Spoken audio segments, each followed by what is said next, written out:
কচুয়া তিনিআলি automobiles উদ্বোধন কৰিলে ৰহা সমষ্টিৰ বিধায়ক শশীকান্ত দাসে। আজি সৰ্বপ্ৰথমবাৰৰ বাবে কচুয়া তিনিআলি বজাৰত সংযুক্ত হ'ল বিদ্যুৎ চাৰ্জিং তথা বেটাৰীযুক্ত স্কুটি বিক্ৰী কেন্দ্ৰ। এটি ৰঙা ফিতা কাটি ৰহা সমষ্টিৰ বিধায়ক শশীকান্ত দাসে উদ্বোধন কৰিলে কচুয়া তিনিআলি অট'মোবাইলছ। কচুয়া ৰমণী পথাৰৰ উদীয়মান যুৱক হেদায়তুল্লাহৰ উদ্যোগত স্থাপন হ'ল উক্ত কেন্দ্ৰটিৰ দ্বাৰ উন্মোচন কৰি বিধায়কগৰাকীয়ে কয় যে আজি বেটাৰীযুক্ত স্কুটিৰ বিক্ৰী কেন্দ্ৰ খোলাত বৃহত্তৰ কচুৱাবাসীৰ বহু আগুৱাই গ'ল। ডিজেল পেট্ৰলৰ মূল্য বৃদ্ধিৰ বাবে ৰাইজে এনে তেলবিহীন স্কুটি আঁকোৱালি ল'ব। আমাৰ যুৱ তথা উদ্যোগী ব্যৱসায়ী হেদায়তুল্লাহ আগুৱাই যাওক, প্ৰতিষ্ঠিত হৈ উঠক বুলি ওপৰৱালাৰ ওচৰত প্ৰাৰ্থনা জনায় বিধায়কগৰাকীয়ে। আজিৰ এই অনুষ্ঠানত কচুয়া তিনিআলি অট'মোবাইলছৰ উদ্বোধন অনুষ্ঠানত উপস্থিত থাকে শিক্ষাবিদ সাংবাদিক বাহাৰুল ইছলাম, তজমুল হুছেইন, কচুয়া প্ৰেছ ক্লাবৰ কাৰ্যকৰী সভাপতি আনোৱাৰ হুছেইন, চৰকাৰী গাঁওবুঢ়া খায়ৰুল ইছলাম খানকে ধৰি বহু গণ্যমান্য ব্যক্তিসকল। স্থান হিচাপে পৰিগণিত হৈছে, উল্লেখনীয় এক স্থান হিচাপে গোটেই ৰহা সমষ্টিৰ ভিতৰতে এক স্থান পাবলৈ গৈ আছে। ইয়াত আজিৰ পৰা এক নতুন সংযোজন ঘটিছে।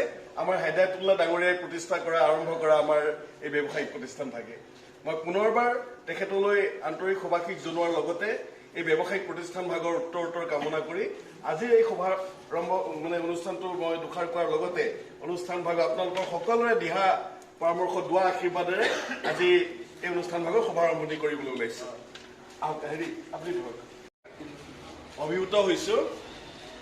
মোৰ ভাতৃবন্ধু হেদায়তুল্লাহ ডাঙৰীয়াই তেখেতৰ নিজা প্ৰচেষ্টাত আজি তিনিআলি আজি এই বৃহত্তৰ অঞ্চলটোৰ অভাৱ পূৰণ কৰিব পৰাকৈ আজি যিটো ব্যৱসায়িক প্ৰতিষ্ঠান তেখেতে প্ৰতিষ্ঠা কৰিছে, এজন উদ্যমী যুৱ ব্যৱসায়ী হিচাপে আৰু আমাৰ স্থানীয় এজন যুৱক হিচাপে মই গৌৰৱ অনুভৱ কৰিছোঁ। আজি বেটাৰী চালিত আজি স্কুটিৰ পৰা আৰম্ভ কৰি বিভিন্ন আজি অটোলৈকে বিভিন্ন ক্ষেত্ৰত যিখিনি তেওঁ ইতিমধ্যে আৰম্ভ কৰিছে, মই ওপৰৱালাৰ ওচৰত ভগৱানৰ ওচৰত প্ৰাৰ্থনা জনাইছোঁ আগন্তুক সময়ত তেখেতৰ এই বহল দৃষ্টিভংগী, তেখেতৰ এই যিটো ব্যৱসায়িক প্ৰতিষ্ঠান, এই প্ৰতিষ্ঠানে যাতে এক পূৰ্ণতা লাভ কৰে, সফলতা।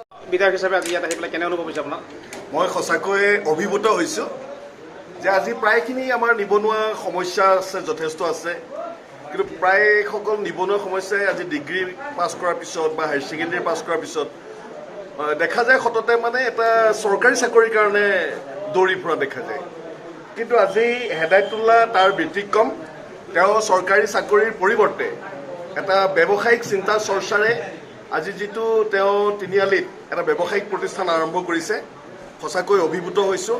আৰু এই অনুষ্ঠানটোৰ লগত আজি দেখিবলৈ পোৱা গৈছে আজি কচুৱা, উজানমাৰী, ৰাজাআলি বিভিন্ন অঞ্চলৰ গাৰ্জাপাম বিভিন্ন অঞ্চলৰ পৰা আজি বহু সদাশয় ব্যক্তি আহি ইয়াতে উপস্থিত হৈছেহি। আৰু আজিৰ উপস্থিতিয়ে অনুমান কৰিব পাৰি যে এই ব্যৱসায়িক প্ৰতিষ্ঠানটোৱে আগন্তুক সময়ত এক গুৰুত্বপূৰ্ণ ভূমিকা পালন কৰিব, অঞ্চলটোলৈ যথেষ্ট এটা ব্যৱসায়িক বাতাবৰণ সৃষ্টি কৰিব। আৰু মই আটাইতকৈ ভাল পাইছোঁ যে আজি পেট্ৰল ডিজেলৰ যিটো মূল্য বৃদ্ধি বৰ্তমান সময়ত